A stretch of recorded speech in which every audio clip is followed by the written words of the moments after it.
during my master's degree that I became exposed to biomedical engineering. That was at UNB in a graduate course taught by Phil Parker. And I think it was one of the first graduate courses I took. And you know, of all the sophistication I had seen in man-made telecommunication systems, none were as sophisticated and as elegant as the way that the nerves communicate with the muscles. And I just became fascinated with that right away. In the period between the mid-60s and the mid-70s, there was a great need from society because a lot of children were born as a result of the thalidomide tragedy. And thalidomide was a drug given to expecting mothers. It had the very unfortunate side effect of causing children to be born with underdeveloped limbs. Prior to the 1960s and the 70s, the only option they had was to have a passive limb, something that didn't move, or if it did move, it moved in a very awkward way with cables. You had to give a contraction in a specific direction or with a specific muscle in order to open or close a hand. And so they had to learn how to use the system.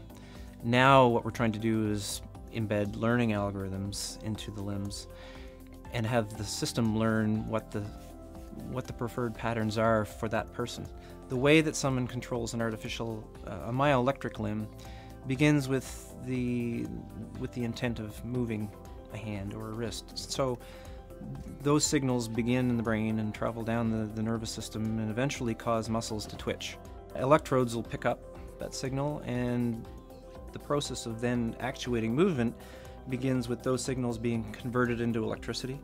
And then a microprocessor inside the limb will have some decoding algorithm that will decide what the user intended to do, and then that will be relayed to the limb. If you put electrodes around your forearm, we see 8 snapshots of what's happening in the muscles of that forearm. And as someone tries to do a motion with their hand or their wrist, there are very repeatable patterns that can be pulled out. There really are only probably 4 or 5 other places in the world that could be considered leading the applied research in this field. And we've managed to stay in this niche field. We've managed to stay at the forefront of the research. One of the most important and most unique things about our institute is that we are one of probably 1 or 2 places, 2 or 3 places in the world. We can do the clinical fittings, we can do the fundamental research, but we can convert those ideas into real systems and then do the clinical testing with them. And it's an iterative cycle. And that's the way we've operated for 40 years. It begins by a visit. The actual process that happens here for a new fitting usually takes about a week.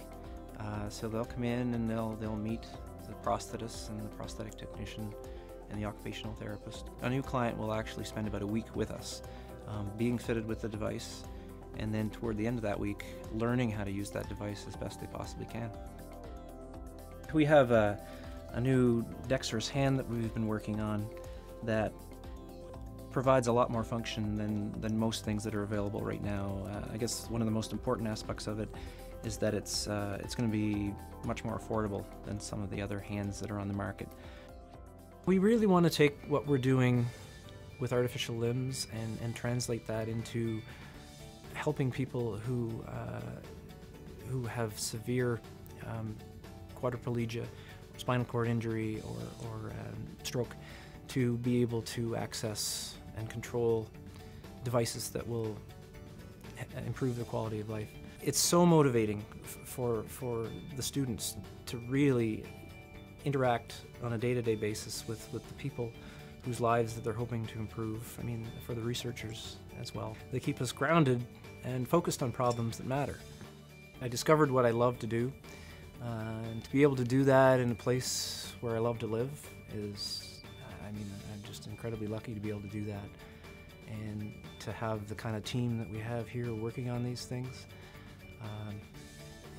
you know, and it's taken on a whole other level in the last 10 years, because now with the emphasis on innovation and translating innovation to impact New Brunswick society and to commercialize these things, I mean, this is just really where our research needs to be going.